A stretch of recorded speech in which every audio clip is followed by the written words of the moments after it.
Welcome to my YouTube channel എന്റെ വഴികൾ. ഏവർക്കും എന്റെ വഴികളിലേക്ക് സ്വാഗതം. ഇനിയും എന്റെ ചാനൽ സബ്സ്ക്രൈബ് ചെയ്യാത്തവർ സബ്സ്ക്രൈബ് ചെയ്യുക, എന്റെ വീഡിയോ ഇഷ്ടമായി ലൈക്ക് ചെയ്യുക, തുടർന്ന് എന്റെ വീഡിയോകൾ ലഭിക്കുന്നതിന് വേണ്ടി ബെല്ലൈക്കൺ അമർത്തുക. മുനമ്പത്തുകാർ ആകാശത്തോളം സ്വപ്നം കണ്ടു. പക്ഷേ അവരുടെ ചങ്കിനിട്ട് നല്ലൊരു ഇടി കൊടുത്താണ് കേന്ദ്രമന്ത്രി കിരൺ റിജിജു തിരിച്ചുപോയത്. വഖഫ് ബിൽ പാർലമെന്റിലും രാജ്യസഭയിലും പാസാക്കിയെടുത്തപ്പോൾ പടക്കം പൊട്ടിച്ച് അത് ആഘോഷമാക്കിയവരാണ് മുനമ്പത്തെ സമരപന്തലിൽ പകൽക്കിനാവ് കണ്ടവർ.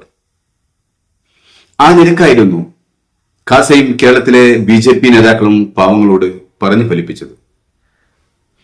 അതുകൊണ്ട് തന്നെ വഖഫ് സ്വത്തിന്റെ പേരിൽ അവർക്ക് മുസ്ലിങ്ങളോട് ശത്രുത തോന്നുകയും BJPയോട് അതിന്റെ ഇഷ്ടം തോന്നുകയും ചെയ്തു. പക്ഷെ ഇപ്പോൾ എല്ലാം തലകീഴായി മറിഞ്ഞിരിക്കുന്നു. തങ്ങൾ കണ്ട പകൽക്കിനാവിന് അർത്ഥമില്ലെന്ന് മനസ്സിലായി. വഖഫ് ഭൂമി സ്വന്തം ഭൂമിയായി മാറും, അല്ലെങ്കിൽ ഖാസയും BJPയും ഒക്കെ ചേർന്ന് അത് അവർക്ക് തീരെ എഴുതി കൊടുക്കുമെന്ന് വിശ്വാസത്തിലായിരുന്നു അന്ധമായി വഖഫ് ബില്ലിനെ അനുകൂലിച്ചതിന് പിന്നിൽ. അത്രമാത്രമായിരുന്നു കേരളത്തിലെ സംഘികളുടെയും പ്രസംഗികളുടെയും തള്ള്. വഖഫ് ഭേദഗതി ബിൽ പാസായി കഴിഞ്ഞാൽ സമരപന്തൽ പൊളിച്ച് എല്ലാവർക്കും സുഖമായി അവരവരുടെ വീടുകളിൽ പോയി കിടന്നുറങ്ങാമെന്നായിരുന്നു അവർ പറഞ്ഞു ഫലിപ്പിച്ചത്. അതൊക്കെയാണ് വഖഫ് നിയമ ഭേദഗതി ബില്ലിന്റെ ലക്ഷ്യമെന്ന് പറയാൻ കേരളക്കരയിലെ ക്രിസംഗികളും സംഘമിത്രങ്ങളും ഒട്ടും മടി കാണിച്ചതുമില്ല. എന്നാൽ ബില്ല് അവതരിപ്പിച്ച കേന്ദ്രമന്ത്രി തന്നെ മുനമ്പം സമരക്കാരോട് മുഖത്തടിച്ച പോലെ പറഞ്ഞത്, നിങ്ങൾക്ക് രക്ഷ ഇനി കോടതി മാത്രമേ ഉള്ളൂ എന്നാണ്. ചരിത്രത്തിന്റെ താളുകളിൽ എഴുതി ചേർത്ത സുപ്രധാന വിഷയമായിരുന്നു സമരക്കാർക്ക് പാർലമെന്റിലെ വഖഫ് ബിൽ അവതരണം. അതുകൊണ്ടായിരുന്നു കേരളത്തിലെ MP മാർ വഖഫ് ബില്ലിനെ അനുകൂലിക്കണമെന്ന് ക്രൈസ്തവ സംഘടനകൾ ആവശ്യപ്പെട്ടത്. വഖഫ് ബില്ലിന് വേണ്ടി ഇത്രയൊക്കെ BJPക്കും കേന്ദ്ര ഗവൺമെന്റിനും പണിപ്പെട്ടിട്ടും അവസാനം സമരക്കാർ കിട്ടിയത് കോടതി എന്ന മരീചിക മാത്രമായിരുന്നു. ഈ പടക്കം പൊട്ടിച്ച് ആഘോഷിച്ച സമരക്കാരോട് കേന്ദ്രമന്ത്രി പറഞ്ഞത്, നിങ്ങൾ പടക്കം പൊട്ടിച്ചതും ഞങ്ങൾ സ്വീകരിച്ചതും ഒക്കെ നന്നായി, പക്ഷേ ഒരു ബില്ല് പാസാക്കിയതിലൂടെ നിങ്ങളുടെ പ്രശ്നം പരിഹരിക്കുമെന്ന് തോന്നുന്നില്ല, അത് പരിഹരിക്കാൻ കഴിയുകയില്ല എന്നാണ്. അതിന് നിങ്ങൾ നിരന്തരം കോടതി കയറി ഇറങ്ങുക തന്നെ വേണം എന്നായിരുന്നു. സമരസമിതിക്കാരുടെ നെഞ്ചുപൊട്ടാൻ ഇതിനപ്പുറം മറ്റെന്തു വേണം? അവർ വിളിച്ച മുദ്രാവാക്യം തൊണ്ടയിൽ കുരുങ്ങി, ശ്വാസം കിട്ടാതെ അവരുടെ കണ്ണ് തുറിച്ചുപോയി. ആ പരവശത അനുഭവിക്കുന്നതിനിടയിൽ കേന്ദ്രമന്ത്രി പറഞ്ഞു, നിങ്ങൾ കോടതിയിൽ പോയിക്കൊള്ളൂ, ഞങ്ങൾ നിങ്ങളുടെ പിന്നിലുണ്ടാകുമെന്ന്. ശ്വാസം നേരെ ചൊവ്വയായി കണ്ണു തുറന്നു നോക്കിയപ്പോൾ മന്ത്രിയുമില്ല, ക്രിസംഗികളുമില്ല, കാസക്കാരുമില്ല, BJPക്കാരുമില്ല, എല്ലാവരും സ്ഥലം കാലിയാക്കിയിരിക്കുന്നു. തൊണ്ടപൊട്ടി മുദ്രാവാക്യം വിളിച്ചതും BJPയെയും മോദിജിയെയും രക്ഷകരായി കണ്ടതും പകൽക്കിനാവിൽ സുഖമായി ഉറങ്ങിയതും മിച്ചം മാത്രം. വഖഫ് ട്രൈബ്യൂണലിൽ തീരേണ്ട ഒരു വിഷയമാണ് ഇനി മുനമ്പത്തുകാർ സുപ്രീം കോടതി വരെ ഓടി ഓടി തളരേണ്ടി വരുന്ന അവസ്ഥയിലേക്ക് പുതിയ വഖഫ് ബില്ലിലൂടെ അനുഭവിക്കാൻ പോകുന്നത്.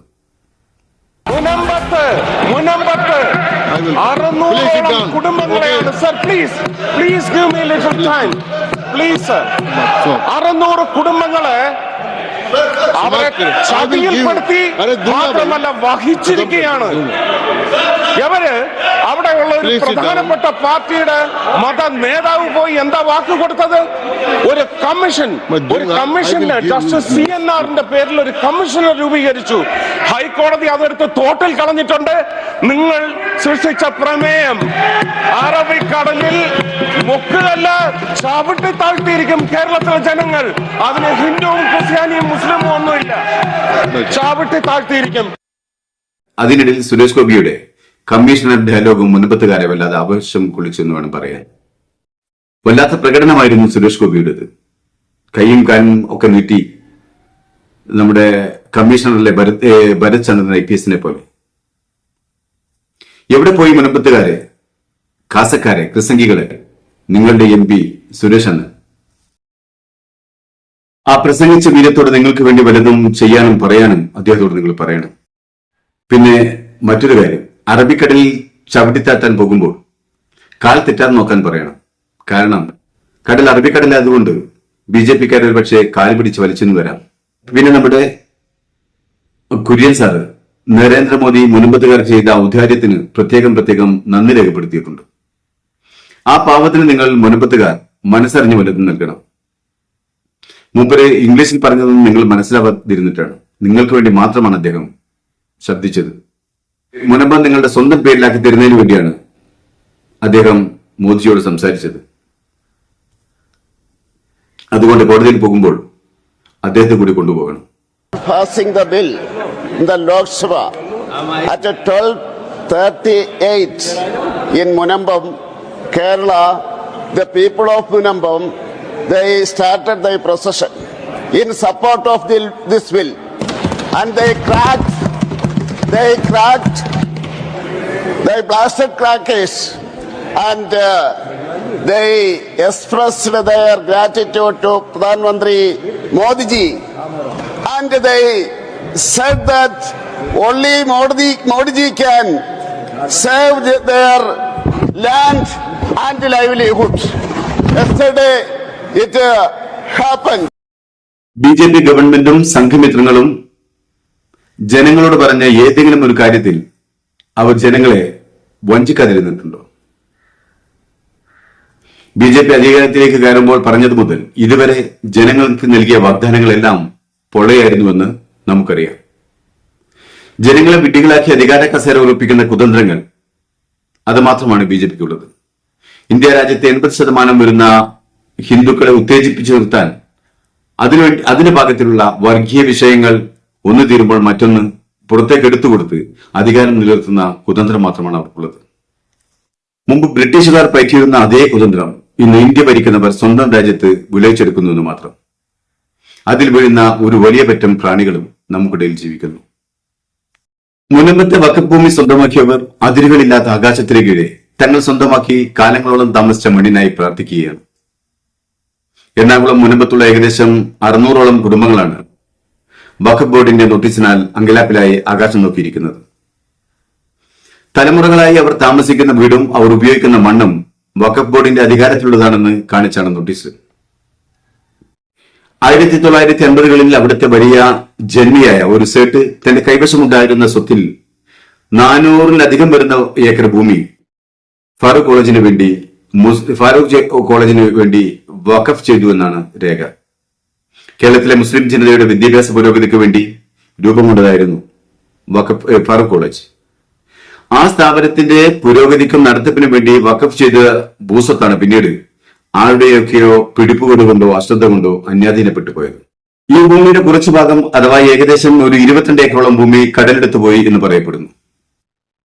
ബാക്കി വരുന്ന ഭൂമിയിൽ 188 ഏക്കർ അനധികൃതമായി ആരൊക്കെയോ രേഖകളുണ്ടാക്കി വിൽപ്പന നടത്തുകയും ചെയ്തു. ബാക്കി വരുന്നവ ആളുകൾ കയ്യേറി സ്വന്തമാക്കുകയും ചെയ്തു. സത്യത്തിൽ അന്നത്തെ അനധികൃത കയ്യേറ്റക്കാരും കുടിയേറ്റക്കാരുടെയും പിന്മുറക്കാരാണ് ഇന്ന് സമരപന്തലിലുള്ളത്. ഈ കയ്യേറ്റ കഥ വിളിച്ചത് കൊണ്ടുവന്നതാകട്ടെ 2007 അച്യുതാനന്ദൻ സർക്കാരിന്റെ കാലത്ത് അന്യാധീനപ്പെട്ടുപോയ വഖഫ് സ്വത്തുക്കളെ കുറിച്ച് പഠിക്കാൻ നിയോഗിച്ച ജസ്റ്റിസ് നിസാർ കമ്മീഷനാണ്. എന്തൊക്കെയായാലും ഇന്നിവിടുത്തെ കുടികിടപ്പുകാരെ പുറത്താക്കുക എന്നത് ആർക്കും സ്വീകരിക്കാവുന്ന ഒരു വിഷയമല്ല, ആർക്കും ഉൾക്കൊള്ളാൻ കഴിയാത്ത വിഷയമാണ്. ഇതിൽ ശരിക്കും കുറ്റപ്പെടുത്തേണ്ടതും ശിക്ഷിക്കപ്പെടേണ്ടതും ഫാറൂഖ് കോളേജ് അധികാരികളെയും അന്ന് ഇതിന്റെ ക്രയവിക്രയത്തിന് കൂട്ടുനിന്ന ഉദ്യോഗസ്ഥരെയുമാണ്. നിർഭാഗ്യവശാൽ ഇന്ന് അവരാരും ഉണ്ടാവാനുള്ള സാധ്യത തുലം കുറവാണ്. 2007 കമ്മീഷന്റെ കണ്ടെത്തലുകളെ തുടർന്ന് പല കോടതി വ്യവഹാരങ്ങൾ നടക്കുകയും വഖഫ് സ്വത്തിന്റെ മേൽ നടപടി സ്വീകരിക്കണമെന്ന് കോടതി ആവശ്യപ്പെടുകയും ചെയ്തു.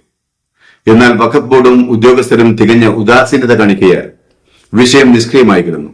ഇതിനിടയിൽ തങ്ങളുടെ കൈവശമുള്ള ഭൂമിക്കും വസ്തുക്കൾക്കും നികുതി അടക്കുവാൻ റവന്യൂ വകുപ്പ് മുനമ്പം നിവാസികൾക്ക് അനുമതി നൽകി. അതിനെതിരെയും വഖഫ് സംരക്ഷണ സമിതി കോടതിയിൽ പോവുകയും അത് റദ്ദ് ചെയ്യപ്പെടുകയും ചെയ്തു.